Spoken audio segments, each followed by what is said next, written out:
அவ்வளவு ஹைட்ல இருந்து கீழே விழுந்திருப்பாங்க. பாக்கிய பாக்குறதுக்கு பிளாங்க் அவுட் ஆன மாதிரி தான் இருப்பானா. ஆனா பிக்கில் கொஞ்சம் கொஞ்சமா கிட்ட நடந்து வந்துட்டு இருப்பான். என்னதான் நடக்க போகுது அப்படின்னு நம்ம யோசிச்சுட்டு இருக்கும்போது அவனும் பாக்கியோட ஷோல்டர்ல சின்னதாக ஸ்லாப் பண்ணும்போது பாக்கிய மனசுக்குள்ள நினைக்க ஆரம்பிக்கிறான். இவ்வளவு பெரிய ஹைட்ல இருந்து கீழே விழுந்த பிறகு நம்மளால இவ்வளவுதான் பண்ண முடியுமா? என்னோட இன்டர்னல் ஆர்கன்ஸ் எல்லாம் ரொம்ப டேமேஜ் ஆனது என்னால உணர முடியுது. இந்த மாதிரி நினைச்சிட்டு இருக்கும்போது அவன் வாய் வழியா பிளட் வாமிட் வருமா. நான் வீக்னஸ் வெளியே காமிக்க கூடாதுன்னு சொல்லிட்டு மறுபடியும் அதை ஒழுங்கிடுவான். ஆனா அவனோட உடம்புல பட்ட டேமேஜ் நினைச்சு மனசுக்குள்ளே சஃபர் ஆயிட்டு இருக்க. எதுவுமே தெரியாத வெளியே இருந்து பாத்துட்டு இருக்காங்களே எப்படி ஸ்டாண்ட் ஆகி நின்றுட்டு இருக்கான்னு அவங்களையும் வச்சுட்டு இருக்காங்க. ஆனா பிக்கிலாலையும் பாக்கி எந்த அளவுக்கு சஃபர் ஆயிருக்கு அப்படிங்கறத உணர முடியுதா. அதனால பாக்கிக்காக ப்ரே பண்ணலாம் அப்படின்னு சொல்லிட்டு போவானா. இது வந்து பாக்கி ஹியூமிலியேட்டிங்கா இருக்கும். ஆனா அவனோட கையை தட்டி விட்டுட்டு என்னடா பண்றேன் கேவலப்படுத்துறேன் நினைக்கிறேன் அப்படின்னு சொல்லிட்டு பாக்கி கத்திட்டு இருக்கேன். ஆனா அவனோட வாயில இருந்து வார்த்தையே வராது. அந்த அளவுக்கு அவனோட த்ரோட் வந்து டேமேஜ் ஆயிருக்கும். அதான் பிக்கில் பாக்கியோட ஃபேஸ்ல பஞ்ச் பண்ணலான்னு வருவானா. அவனோட ஃபேஸ் கிட்ட வரைக்கும் வந்து ஸ்டாப் பண்ணிட்டு ஒரு டாய் மாதிரி தொட்டு தொட்டு விளையாட ஆரம்பிக்கிறான். இந்த அளவுக்கு பிக்கில் பாக்கி கிட்ட டாய் மாதிரி விளையாடுறத பார்த்துட்டு இவங்க ரெண்டு பேராலையும் பார்க்க முடியல. அதான் பாக்கி எல்லாத்துக்கும் காரணம் தானடா அப்படின்னு சொல்லிட்டு இதுக்கு முன்னாடி ஃபெல்லான அதே ஹைட்ல இருந்து மறுபடியும் விளையாடலாம் அப்படின்னு சொல்லிட்டு அங்கிட்டு போவானா. இது வந்து பாக்கியோட பிரைட பாதிச்ச மாதிரி ஃபீல் பண்றான். அது மட்டும் இல்லாம இதுக்கு முன்னாடி பிக்கிலால பாக்கியோட சஃபரிங்க ஃபீல் பண்ண முடியுது அப்படின்னு சொல்லிருப்பாங்க. அதனாலதான் பிக்கில் வந்து ஃபுல் ஃபோர்ஸ் கொடுத்து சண்டை போட்டுக்க மாட்டான். இதுக்காக நீ ஒன்ன பிளேம் பண்ணிக்க வேண்டாம்னு சொல்லிட்டு தான்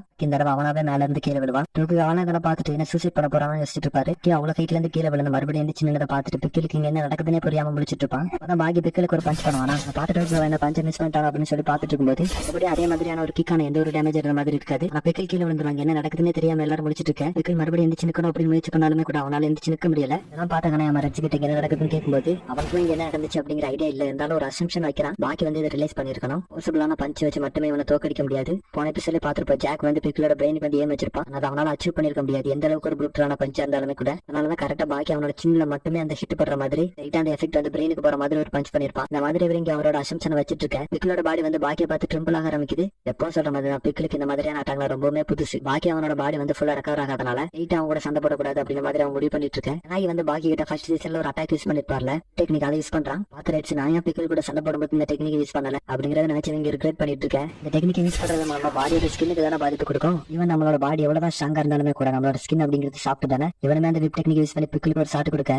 வழியில துடிக்க ஆரம்பிக்கிறான். இந்த அளவுக்கான அடி வாங்கின பிறகு பிக்கில் அவனோட பாடியை டிஃபெண்ட் பண்ண ஆரம்பிக்கிறான். இப்படி எல்லாம் கூட நடக்குமா அப்படின்னு சொல்லி டோக்கு அவங்க யோசிச்சுட்டு இருக்கேன். பிக்கில் அவனோட ஹண்டிங் பொசிஷன் இந்த பாக்கி ஹேண்ட் பண்ணலாம் அப்படின்னு ரெடி ஆயிட்டு இருக்கும்போது எப்பவுமே பிக்கில் இந்த பொசிஷனுக்கு வந்துட்டு அதோட அந்த மேட்ச் எண்ட் ஆயிடும்ல. அதான் பாக்கி இதுக்கு எதிராக எந்த மாதிரியான கவுண்டர் வச்சிருக்கான்னு இவங்க பார்க்கும்போது மறுபடியும் அதே டெக்னிக் யூஸ் பண்ணுவானா. உங்களுக்கு புரியல என்ன பாக்கிட்டு அவ்வளவு தான் டெக்னிக் எல்லாம் முடிஞ்சு போச்சா அவங்ககிட்ட வேற எந்த ஒரு ஐடியாவும் இல்லையான்னு சொல்லி இங்க யோசிச்சுட்டு இருக்கேன். விப் டெக்னிக்ல இருந்து கொக்கரிக்குன்னு சொல்லிட்டு புலியோட பவர் இன்ஹெரிட் பண்ண மாதிரியான ஒரு டெக்னிக் யூஸ் பண்ண ஆரம்பிக்கிறான். மாதிரி பாக்கி கொக்கரிக்கன் மட்டுமே யூஸ் பண்ணல விலங்குகளோட டெக்னிக் யூஸ் பண்ணுவானா. பாக்கி இந்த மாதிரி பல அனிமல்ஸ் இமிடேட் பண்றது வந்து மத்த ரெண்டு பேருக்கு ஒண்ணுமே தெரியலனாலும் வச்சுக்கு தெரியும்ல. அப்படி ஜீனியஸா இருக்கிறவங்களால மட்டும் தான் எதுக்கும் ஃபுல்லா யூஸ் பண்ண முடியுமா. பாக்கி நீங்க எல்லாத்தையுமே பெர்ஃபெக்ட்டா யூஸ் பண்றதை பார்த்துட்டு அவருக்கு ஆச்சரியமாவே இருந்தாலுமே கூட இதெல்லாம் பிக்கிலுக்கு எதிராக யூஸ் ஆகுமா அப்படிங்கிற சந்தேகமா அவருக்கு இருக்கதா செய்யுது. அப்பனா அவரே ஆச்சரியப்படுற மாதிரி இவ்வளவு நேரம் நார்மலான அனிமல்ஸ் தான் இமிடேட் பண்ணிட்டு இருந்தான். ஆனா ட்ரைசெராடாப்ஸ் இமிடேட் பண்ணுவானா. இதை பார்த்து பிக்கிலுக்கு ஒண்ணுமே புரியல. எதிரில் இருக்கிற எனிமையோட சைஸ் இப்போதைக்கு சின்னதா இருந்தாலுமே கூட அவங்க கிட்ட இருந்து ட்ரைசெராடாப்ஸ்க்கான ஸ்ட்ரென்த் வந்து உணர முடியுது. பிக்கிலால இதை வந்து நம்பவே முடியல. இமிடேட் பண்ணது ட்ரைசெராடாப்ஸ் மட்டுமே கிடையாது. இதுக்கு முன்னாடி பிக்கிலோட ரைவலா இருந்த எல்லாருமே பாக்கி இமிடேட் பண்ணும்போது இதுங்க தனித்தனியா அட்டாக் பண்ண வந்தாலே அவ்வளவு கஷ்டமா இருக்கும் சமாளிக்கிறதுக்கு. மொத்தமா சேர்த்து மாதிரி பாக்கி அட்டாக் பண்ண வரானா.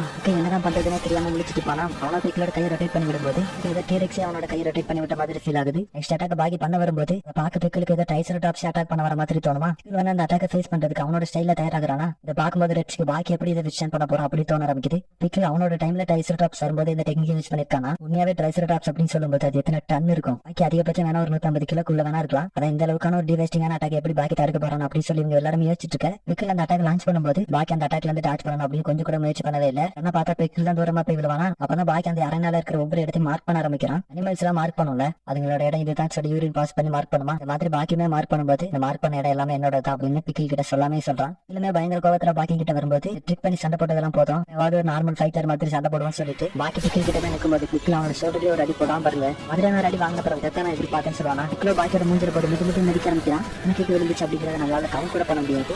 அடி வாங்கின பிறகு எந்திரிச்சு நிற்பானா. பிக்கிலோட சின்னிலே ஒரு பஞ்சு கொடுக்கும்போது சீலிங் வரைக்கும் பறந்து போயிட்டு வருவான். இந்த மாதிரி ஏர்ல இருக்கும்போது அவன் மனசுக்குள்ள பலத்தாட்டு வந்துட்டு போயிட்டு இருக்கும். அதுல வந்து தான் பிக்கிலும் ஹன்மாவும் சண்டை போட்டு அந்த பேட்ச் எப்படி இருக்கும் அப்படின்னு வச்சுட்டு போனா. அப்பதான் அவனுக்கே ஒரு தோணல் வர ஆரம்பிக்குது. எதுக்கு இவரை கூட ஃபைட் பண்ணணும்னு நினைச்சிட்டு இருக்கேன். அதுக்கான ரீசன் தான் என்ன ஃபியூச்சர் வந்து என்னோட அம்மாவுக்கு பண்ணோட அதான் ரீசன் சொல்லுவானா. ஆனா இருந்தாலும் நான் அவனை அட்மிட் பண்றேன்னு சொல்லி இந்த மனசுக்குள்ளே பல பழக்கம் போயிட்டு இருக்கும்போது இதெல்லாம் நினைச்சிட்டு இருக்கும்போது பிக்கில் அத்தனை கிக் பஞ்சிங் பண்ணிட்டு இருப்பான். நான் அதில் ஒண்ணு கூட மனப்படாது. அந்த அளவுக்கு பெர்ஃபெக்ட்டா டாச் பண்ண ஆரம்பிக்கிறான். பாக்கி சண்டை போடுறதெல்லாம் பார்த்துட்டு நம்மளால இந்த அளவுக்கு சண்டை போட முடியுமான்னு சொல்லி யோசிக்க ஆரம்பிக்கிறாங்க. என்ன எத்தனை ட்ரிக் தான் மறைச்சு வச்சிருக்கானே தெரியல.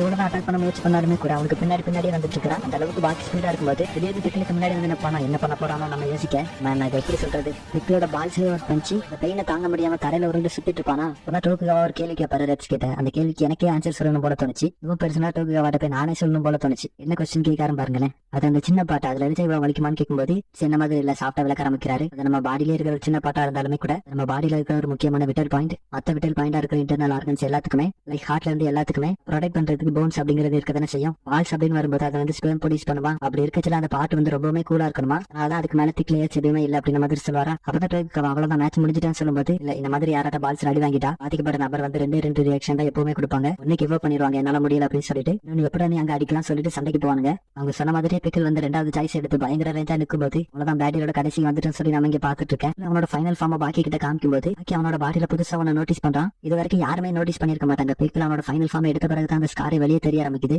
பாக்கி இந்த அளவுக்கான ஒரு ஸ்கார் எது போட்டுருக்க முடியும்னு சொல்லி இவனும் யோசிச்சுட்டு இருக்கேன். அப்பனா அதே மாதிரியான ஸ்கார் பிக்கலுக்கு பின்னாடி இருக்கிறத வச்சு எல்லாருமே பாத்துட்டு இருக்கேன். நீ யோசிக்கிறது கரெக்ட் தான். பிக்கல் வந்து டீரெக்ஸோட வாயிலிருந்து தப்பிச்சு வந்திருக்கான். ஒரு முதலியோட வாயில மாட்டினா தப்பிக்கிறது எவ்வளவு கஷ்டமோ நீங்களே இமேஜின் பண்ணிக்காங்க எத்தனை முதல்ல வச்சு டீரெக்ஸ் கரெக்டா இருக்குன்னு சொல்லி. அப்பதான் பிக்கல் அவனோட போன்ஸ்ல இருந்து போஸ்ட் வரைக்கும் எல்லாத்தையுமே பேட்டில் மோடுக்கு சேஞ்ச் பண்ணுவானா. நம்ம இந்த ஃபைட் எப்படி இருக்க போதுன்னு கிரூசியலா வெயிட் பண்ணிட்டு இருக்கேன். ஆனா பிக்கல் அடிக்கலாம் பாக்கி பறந்துட்டுவான்னு பார்த்தா ஆல்மோஸ்ட் அந்த அட்டாக் அவனால தாங்க முடியுது. நேரில் இருக்கிற பாக்கிய பிக்கல் பஞ்ச் பண்ணும்போது கூட பாக்கி அவ்வளவு ரொம்ப தூரம் பறந்து போய் விழுந்துடும் அப்படின்னு நம்ம யோசிச்சுட்டு இருக்கோம். அப்படி எதுவுமே நடக்கல. பாக்கி வந்து சாதாரணமா வந்து நிற்க தான் செய்வானா. எல்லாமே பாக்கி மார்ஷல் ஆர்ட்ஸ் டெக்னிக் யூஸ் பண்றது மூலமா தான் இந்த மாதிரி பண்ண முடியுது. எனக்கே தெரியும் பிக்கலோட ஸ்ட்ரென்த் கம்பேர் பண்ணும்போது இவன் வந்து இன்ஃபீரியர் தான். அப்படி இருக்கும்போது பிக்கல தோக்கடிக்கணும்னா டெக்னிக்ஸ் வச்சு மட்டும் தான் தோக்கடிக்க முடியும். ஆனா பிக்கல் திடீர்னு அலரமிப்பானா இதை எதுக்காக இப்போ தான் அப்படின்னு சொல்லி எல்லாரும் யோசிச்சுட்டு இருக்கும்போது சடனா வந்து பாக்கிய பஞ்ச் பண்ணலாம்னு வருவான். பஞ்ச் பாக்கி கிட்ட வர இது டாச் பண்ணவா இல்ல தடுக்கவா அப்படின்னு சொல்லி யோசிச்சுட்டு இருப்பானா. ஒரு சாய்ஸ் அப்படிங்கிறது இருக்கு. அவனை திருப்பி அடிக்கலாம்ல. சாய்ஸா மேட் பண்ணி பிக்கல் அடிக்கும் போதெல்லாம் திருப்பி அடிக்க ஆரம்பிக்கிறான். ஒரு பாக்கி பிக்கலோட அட்டாக் எல்லாத்துக்குமே கவுண்டர் அட்டாக் பண்ணிட்டு இருக்கேன். இல்ல அப்படியே அடிச்சு கார்னருக்கே புஷ் பண்ணிடுவான். அவங்க ரெண்டு பேருக்கு இடையில நடக்கக்கூடிய ஃபைட் இருந்தாலும் பார்க்கவே முடியல. லோக்கான ஸ்பீட்ல அவங்க ரெண்டு பேரும் சண்டை போட்டு இருக்கும்போது பிக்கல் அந்த அட்டாக்ல இருந்து அடிப்படாம தப்பிச்சு போலாம் நினைச்சாலும் கூட அவனோட ஸ்பீட் கீப் பண்ணி வந்து அட்டாக் பண்ண ஆரம்பிக்கிறான். அப்ப லாஸ்ட் ஒரு நைஸ் பீக் கொடுக்கும்போது இதெல்லாம் பாருங்க பாக்குறதுக்கு அவ்வளவு அமைதியா இருக்கும். அவங்க ரெண்டு பேரும் மாத்தி பீஸ்ட் மாதிரி பஞ்ச் பண்ணிட்டு இருக்கும்போது எப்படியே பிக்கல் வந்து பாக்கி ஓவர் போ பண்ண ஆரம்பிக்கிறான். பாக்கி அவன் சுத்தி வீசி அவ்வளவுதான் மேட்ச் முடிச்சுட்டு நம்ம யோசிச்சுட்டு இருக்கோம். அவங்க ரெண்டு பேருக்கு இடையிலான ஃபைட் வந்து இந்த இடத்துல எண்ட் ஆகுது. இதுதான் ரிசல்ட்டான்னு சொல்லி அவங்க 3 பேர் அங்க இருந்து பாத்துட்டு இருக்கேன். அப்பதான் ரெட்ஸ் வந்து அவங்க ரெண்டு பேரும் மூவ் பண்ண முடியாத கண்டிஷன்ல இருந்தாலுமே கூட மேட்ச்ல வின் ஆனது பிக்கல் தான் சொல்ல. சரி நீங்க கணையமா என்ன நினைக்கிறீங்கன்னு கேட்கும்போது ஒரு குழப்பற மாதிரியான ஒரு ஆன்சர் சொல்லுவாரு. ஒருத்தர் ஸ்ட்ராங்கா பிறக்கிறாங்க அப்படிங்கும்போது இந்த இடத்துல ட்ரிக் யூஸ் பண்றதுக்கான வாய்ப்பு அப்படிங்கிறது அந்த இடத்துல போகுது. அது மட்டும் இல்லாம அவங்க வந்து ஒரு வெப்பனா தான் இருப்பாங்க அப்படின்னு சொல்லுவாரா அப்படின்னு பிக்கல சொல்லுவாரு. அது மட்டும் இல்லாம பாக்கிக்கு தான் எனக்கு விக்டரி கொடுக்கணும்னு ஆசையா இருக்குன்னு சொல்லுவாரா. அதுல இவங்க இங்க பேசிட்டு இருக்கும்போது பிக்கல் அந்த இடத்துல இருந்து எந்திரிச்சு போக ஆரம்பிச்சிருவானா. சும்மா அவனை தடுக்க வேண்டாம்னு சொல்லி கேட்பான். டோக்கியோ அவதான் வேணா அனிமலான்னு சொல்லி விட்டுருவாரு. இது எல்லாமே முடிஞ்ச பிறகு பிக்கல் அவனோட ஃபேவரட் ஸ்பாட்டான ஒரு பில்டிங் மேல இருந்து டோக்கியோட அழகா ரசிச்சு பாத்துட்டு இருப்பானா. இந்த இடத்துக்கு வந்து பாக்கி பெஸ்ட் வியூன்னு சொல்லிட்டு நம்ம அந்த வியூவை பார்த்து ரசிக்க ஆரம்பிக்கிறான். அப்பதான் இந்த சீனை இங்க கட் பண்ணிட்டு வாஷிங்டன் டிசியை காமிச்சிட்டு இருப்பாங்களா. அப்பதான் அமெரிக்காவோட பிரசிடென்ட் வந்து அன்மாவை பாக்குறதுக்காக வந்திருப்பாரு. இதுதான் ஃபர்ஸ்ட் டைம் பிரசிடென்ட் ஆன பிறகு ஹவுஸை தவிர இன்னொரு இடத்துக்கு செக்யூரிட்டி இல்லாம வந்திருக்கேன். இவங்க சொல்லிட்டு இருக்கும்போது இவர் இப்ப வந்து ரீசெண்டா அமெரிக்காவோட பிரசிடென்ட் ஆயிருப்பார் போல. அதனால அன்மாவை பாக்குறதுக்காக ஒரு மீட்டிங் அரேஞ்ச் பண்ணிருக்காங்க. சரி எதுக்காக கூப்பிட்டுருக்காங்கன்னு பாத்தீங்கன்னா இருக்காருல அவரு கூட ஃப்ரெண்ட்ஷிப் ட்ரீட்டி போறதுக்காக தான் கூப்பிட்டுருக்காங்க. இந்த ட்ரீட்டில இவங்க சைன் பண்றது மூலமா ஹர்மாக்கும் ஏஸ்க்கும் இடையிலான ஃப்ரெண்ட்ஷிப் வந்து அதிகரிக்கும். ஒரு நல்ல கோஆபரேஷன்ல இருப்பாங்க. மோஸ்ட்லி இதெல்லாம் வந்து 2 நாட்டுக்கு இடையில தான் போடுவாங்க. இந்த மாதிரி இங்க நடந்துட்டு இருக்கும்போது இந்த வேர்ல்டு ஃபுல்லாவே ஒரு டிபேட் போயிட்டு இருக்கு. என்ன டிபேட்னா பிக்கல மறுபடியும் பழைய ஸ்டேட்டுக்கு அனுப்புறது, அதாவது அந்த சால்ட் லேயர் இருக்குல்ல அதுக்குள்ள போட்டு அடைக்கிறது, இல்ல அவனை நம்ம ஹியூமன்ஸ் கூட சேர்ந்து வாழ அனுமதிக்கலாம் அப்படின்ற மாதிரி டிபேட் போயிட்டு இருக்கா. அதுல 5 பில்லியன் மக்கள் வந்து அவன் நம்ம கூட சேர்ந்து வாழட்டும் அப்படின்னு ஓட் பண்ணிருக்காங்க. பட்ஜெட்ல பார்த்தா எக்ஸ்ட்ரா 1000 ஓட்டு தான் விழுந்திருக்கும். மறுபடியும் சால்ட் வாட்டர்ல போட்டுருங்கன்னு சொல்லி 1000 ஓட்டு எக்ஸ்ட்ரா விழுந்திருக்குமா. டிசிஷன் வந்து அவனை மறுபடியும் தூக்கி பின்னாடி போட்டுலாம் அப்படின்னு முடிவு பண்றாங்க.